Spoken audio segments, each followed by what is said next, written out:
Hello there folks, I'm Dan Brown from Sort of Interesting, and today you're joining me on board good old narrowboat Abel's Ark.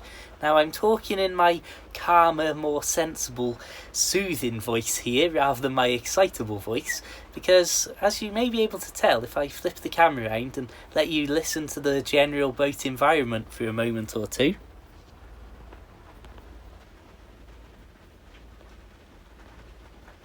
We've actually got an awful lot of rain tip-tapping and pattering on the roof here. And I've been almost drifting off to sleep here, on board, lounging around on my bed here at midday. Terrible, I know. But I thought this might be a good opportunity to record myself, just basically reading some little clips and stories from my boat life books. And hopefully you might enjoy hearing some of my little stories. Perhaps it'll be something relaxing to drift off to sleep to, with my general dulcet tones in the background and the rain pitter-pattering on the rooftop. Perhaps you'll enjoy just hearing some general boaty antics from over the years. Now, originally this video is going to be posted as a premiere, so that basically means that when it first goes live, everybody will watch it at the same time together. So there'll be a live chat, text comment chat going on somewhere at the side of the video. So I'll be in that live as this video's playing to everybody, so I can respond to you there, which I hope you'll enjoy and appreciate. But after that, it will just be a normal video that can be tuned in, paused, played and re-watched many times over as and when you wish. So I suppose without further ado, let's move through to the living room, let's settle ourselves in and let's, well, keep it boat worthy and start reading. So we'll start off with a little bit of self-promotion here, my friends. It's the gig economy, I'm afraid. So we're going to be reading from My Narrowboat Life from beginning to end, which is my paperback book, which is made up of some of the shorter books I released for the Kindle originally. So this is basically a handy way to put them all into one nice thick paperback volume. You'll find this on Amazon, links in the description, as well as the Kindle version of the collection and the individual Kindle books themselves. Anyway, we'll start by reading a little piece about the first major snowfall that I experienced on board Narrowboat Tilly. Now this was way back in 2013, and I'd only been living on a boat for a matter of months at that point. And it's one of those extraordinary things that it just so happened my first winter on a boat and experiencing the cold weather on the canals happened to have some of the biggest, deepest, most prolonged snowfall that I'd ever seen in my life. So, without further ado, this is a section being read now from The Narrowboat Lad, which was my original short Kindle book that I wrote about my first year on board Narrowboat Tilly. So we're starting here just after I've talked about passing over the legendary Pont Cysylltu aqueduct on the Welsh borders, and well, you'll gather that that's an iconic thing to do in a narrowboat. If I start with this opening sentence, with another item on the things you have to do on a narrowboat list crossed off, we moved down a mile or so to a mooring spot at the far end of the village of Chirk. This would be a good place to spend a week or so, and left me with a commute of around 9 miles, but a relatively flat route, including roughly 2 miles of canal. Riding a bike that far down a very dark, secluded and empty canal at 11 at night can be a haunting experience. The creak of the trees, the sound of unseen running water dribbling into the canal, and the rustle of animals fleeing your path. By the time I was back on board after work, it seemed as if everything prior to the last few miles of riding had been in another lifetime. Being moored up right out of society has always had a great positive effect on my productivity, especially if I don't have a strong internet connection on my phone. Writing, recording videos, or just simply getting on with odd jobs. Rural mooring with no distraction other than an audiobook playing in the background has been a bonus in many ways I could have not predicted. However, it does pose the problem of being a very long bike ride if I need anything urgently or have something to do in town. This led me to jump at the chance of spending the night in my mum's house when I found out that I would be the sole occupant and able to continue the months-long process of sorting through my old belongings for things to sell. That was a Thursday night. Waking on Friday morning, I could not believe what I saw through the window. At least 6 inches of snow covered everything in sight. Cars were stuck at the bottom of the shallowest of hills. Walkers were finding it hard going as they sank up to their shins, and the postman was having the workday to end all workdays. I had only one thought. I had to get to Tilly and get the snow off the roof. Snow continued to fall unbroken all day long until my grandad and myself were able to dig the car off the driveway and very slowly make the trip to my out-of-the-way mooring place. My fear for what we would find must have shown in my voice, despite my best brave face to cover it, as my grandad walked down the towpath with me just to see what it was like. She was still afloat, but there was a total covering of at least 6 inches, in some places 8, where the snow had been blown into smooth curves rising up the inside of the stern. I immediately set about knocking as much snow off as I could, while my grandad made his slow way back home. This was the heaviest snow I had ever seen. The TV had been a constant stream of the chaos across the country as things ground to a halt, power cuts, roads blocked, and accidents spread over huge parts of the nation, leading to an all-consuming sense of embattlement with nature. After brushing the snow from half of the roof, I went inside for a rest. The weight of the snow, still on the right-hand side, was tipping the boat steeply to that direction, and I had to go straight back out and get the rest off. It took a while, but the safety and relief I felt knowing that she was now back to her normal weight in the water was immense. I spent the remainder of the day enjoying the walk up and down the towpath, experiencing snowdrifts well in excess of a foot, and exchanging comments with the rare walker I met, and the even rarer boater. With winter scenes through the window, the likes of which I had never seen in my life, I warmed myself with a roaring fire and placed a saucepan of tomato soup on top of it. I was living the dream. Around 4 in the morning, I awoke with a start. There was shouting outside in the distance. Stepping up onto the stern, I was shocked to find another 4 inches or so of snow had fallen and recovered the whole of Tilly. The voices seemed to be coming from a road bridge a few hundred metres ahead. I listened, but in the sleepy state I was in, I couldn't figure out what was going on and assumed that it must have been kids or something. I did not consider that it was so early in the morning that almost nobody should be out in the heavy snow. When I awoke at 8, I was greeted by a very unexpected sight. A minimum of 6 inches of snow once again covered Tilly. I stepped up onto the snow-covered deck and looked around. To the rear there were 2 snow-covered boats that had arrived late in the evening the previous night, and as I turned to the front I saw a sight that shocked and scared me. An enormous tree had fallen across the canal. Intrigued at the sheer size of it and the possibility of the canal being genuinely blocked by a fallen tree, I darted inside, put some proper clothes on, and walked a short distance to the obstruction. It was carnage. Somebody had already been down the towpath and cut the branches so that at the very least you could walk past, but the canal was completely blocked.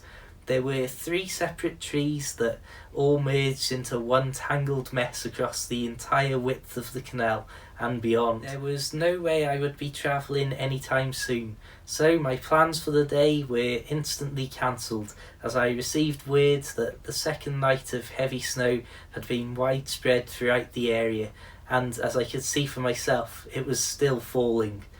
As I walked back to Tilly, a thought suddenly struck me. The trees were now occupying an area of the canal that, when I had gone to bed the previous night, was filled with a holiday boat. The shouting and voices I had heard in the small hours of the morning suddenly made sense.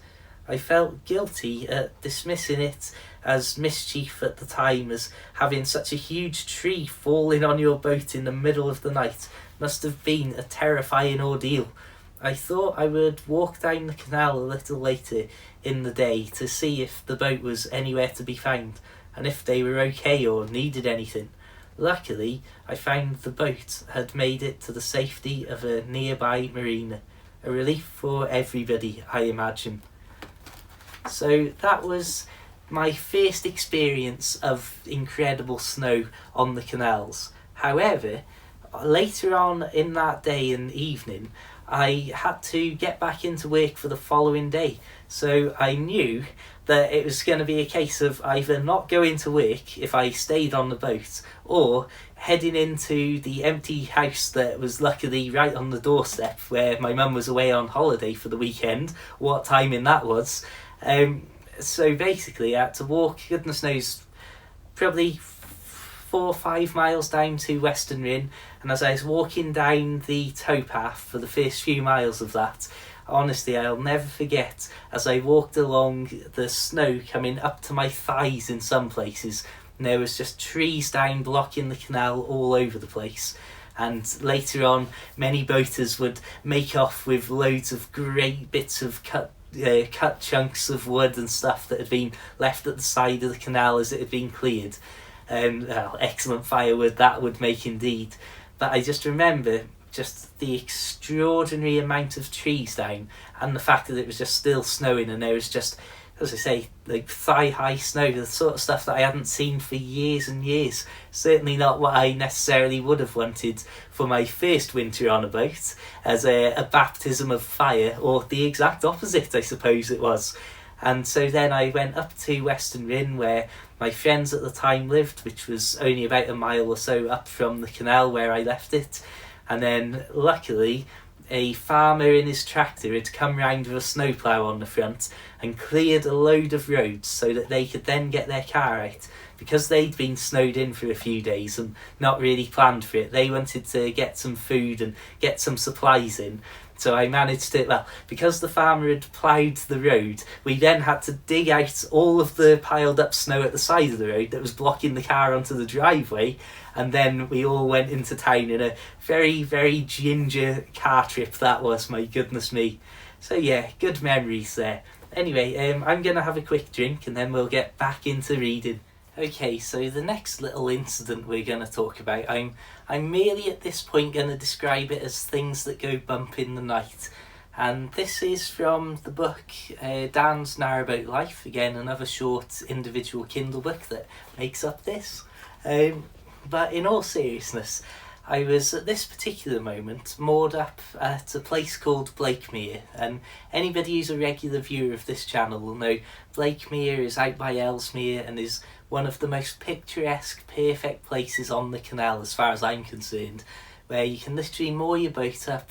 You have about 20-30 feet of dusty, muddy towpath, and then this huge lake, which is Blakemere itself. So you can look through the windows straight onto this extraordinary lake environment, and it's just beautiful. As peaceful as you could possibly want it, really rural, all of the things that I love about life on a canal boat, really. However, things don't always go to plan. So I suppose without further ado, let's dive in. The evening passed into nighttime quietly enough. I was still right on the bank of beautiful Blakemere. There were a few overnight fishermen camped out silently nearby. There was not a sound from the neighbouring boats behind Tilly either. Bliss. As I snuggled up in bed, an odd thing started to happen. At irregular intervals, it sounded as if something was thumping the boat. Every 20 minutes or so, I would hear another thud. I went up onto the stern and couldn't see any signs of debris on the roof or hear any wildlife scuttling away. I couldn't even be sure where on the boat the sound was coming from. I got back in bed and tried to settle. As I lay there, the mystery noise kept breaking the silence. One thump and then nothing for another few minutes. Then again, thump, silence, thump. As I waited for sleep to take me, I found sound slowly taking over my mind, listening and concentrating, waiting for the next one to try and figure out where or what it was. An idle mind waiting to go to sleep cannot help be driven to distraction by an unsolved mystery like this. But eventually I did fall asleep. Later, with the sound of another impact on the boat, I was awoken. The sound was still quiet, but loud enough to steer me from goodness knows what dreams. I could not say for certain what the time was, other than it was definitely after 2 in the morning. I got up and had a look around through the back door. It was pitch black and silent outside. With my torch, I suddenly discovered to my horror what the noise had been.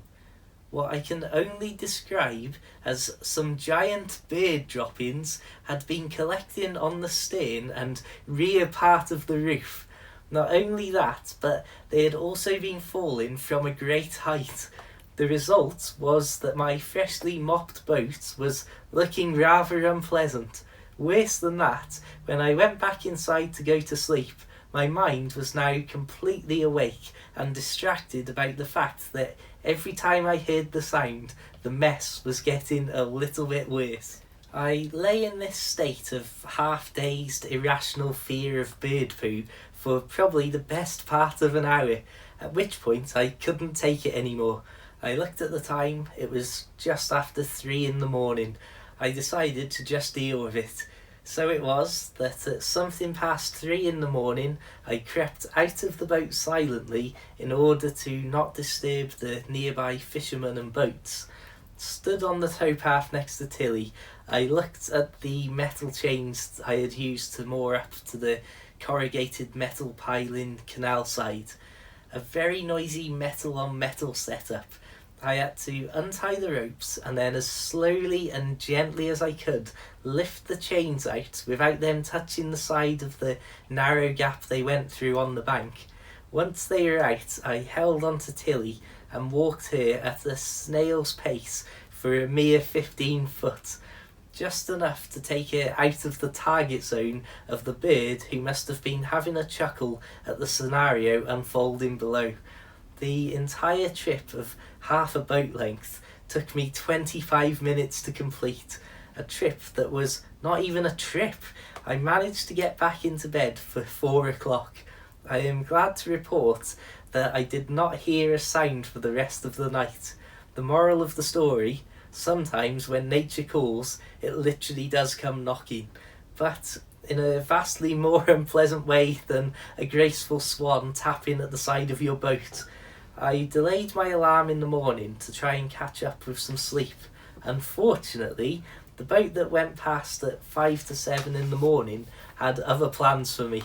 Oh well, almost 3 hours of sleep was better than none. So yes, being close to nature on a narrowboat, sometimes you're a little bit too close to nature, and it's not always, well, the good side of nature will describe it, the pleasant side.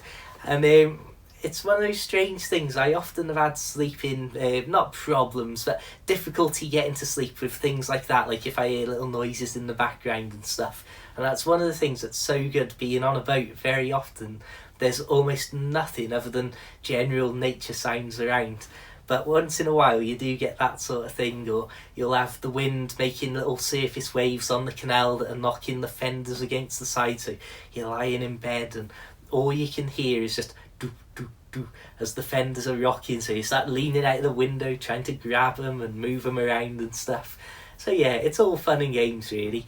Another similar, not similar to that really, but another late night thing that happened when I was on Narrowboat Tilly once. I was lying on the sofa bed I had on Tilly, not a fancy real bed, and so I could see through the kitchen window a little flashing every now and then, and I could see that there was a shadow behind the blind, as if somebody was poking their head up or holding a phone up, something like that. And again, in that middle of the night, sort of half asleep, half dreaming, what's real, what isn't, days that you get into sometimes, So I was lying in bed, I was absolutely lying there completely still so that people thought I was asleep if they were looking in through the window. Bearing in mind this was the canal side window, so they'd have to be in a kayak or something. And I convinced myself that somebody was trying to take pictures through the window, and that's what the little shadow was and what the flash was. When I finally got up and took a wild charge to try and catch him in the act, probably, I discovered it was actually just the boat licence which was making the shadow, which is just stuck up in the window, and the flash was actually either a carbon monoxide detector or a fire alarm, I believe. So yeah, in the middle of the night when your mind is not particularly clear, it's amazing how you can start to imagine certain things going on. Anyway, time for another drink, I think. So my friends, this time I'm just going to read a little poem out here that I wrote many years ago. I think this was during my second year or so on board. And this is from the Kindle book A Narrowboat and a Notebook, which, oh, we've got a boat going by and all sorts of engine noises in the background there. A Narrowboat and a Notebook is one of my favourite short books of the collection that I've written. Although I don't think it's sold particularly well, but the reason that I like it is because it draws from the actual diaries and notebooks and little things that I scribbled down and wrote about boat life as it was actually happening. And anyone who knows me and knows my YouTube channel will know years ago I used to post loads about books and stuff and write in these little notebooks and things. And this notebook here I realised I picked up by accident and started using because I've got so many identical looking notebooks. But this actually has at the very front some notes, literally book one, talking about just ideas and stuff for how the very first boat life book should begin. And again, here we are like 7 years later or so, and I love having these diaries and notebooks to look back on and see what I was thinking and how I was feeling, and just literally in my own words at the time what was happening in life. So this is just something a little bit different here. Just wanted to throw this in just because, well, poems and that don't really get much of a limelight these days. I just thought I'd throw in one of my own. Not saying that it's good or anything, but it's just something that I put together years and years ago. And it's simply called A Boy on a Boat. Miles away down a towpath and road, there sits an old house that once he called home, built of bricks, mortar and slate for a roof, standing rock solid, no grasp of the move. Miles away down a road and towpath, now sits a young lad feeling home at last, a steel tube barely 30 feet long, just right for his life, not much to go wrong. The cold winter nights stoking the fire, the bright spring mornings that new life inspires, summer days on the deck under the sun, golden leaves on the bough, autumn has come. The cycle of life from morning to night on the canal brings his daily delight. Birds above, fish below, and boy adrift. Why live like this? The closed minds remain miffed. A smile on his face, he floats downstream, in the cold or the warm, snow or sunbeam. Forever afloat, voice cheerful in note, he stands on the stern, a boy on a boat. And I don't know, it sums up my absolute love and almost my fanaticism for boat life at that point when I wrote it. And I don't know, I've always loved that thing, and again I think because it's obviously so personal to me, and it's the sort of thing, I mean, I'd be able to pick up one of these notebooks somewhere and see all sorts of scribblings out and attempts at writing those verses many times over, I'm sure. So all these years later, to know that it's been in a book that a few thousand people have probably read, and again there's something that I quite enjoy, that sort of, but just the joyous nature of those few verses, looking at boat life and talking about my love of it. And at that point, like I say, that's only about 2 years, maybe not even that, into my life on Tilly. So I'm still filled with all of that excitement of there's so many new experiences on a boat still happening.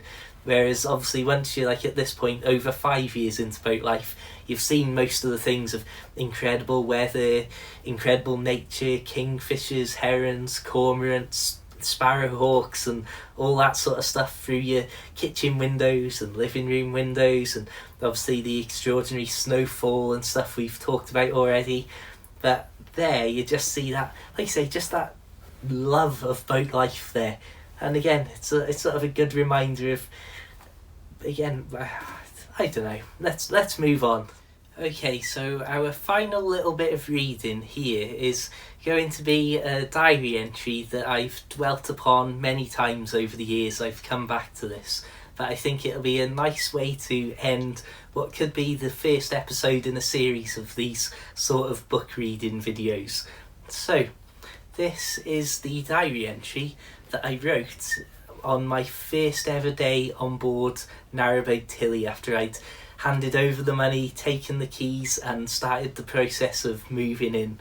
Now the boat was all the way out to the back of Stafford, which even by car is about an hour and a half from where I used to live. So obviously by boat it was going to be a week-long travel adventure at the very least. So back then I was using a big sort of desktop notebook as a diary, so I had a lot more room to go on, and I think I've shown people the original actual written version, but I suppose without further ado, let's get stuck in.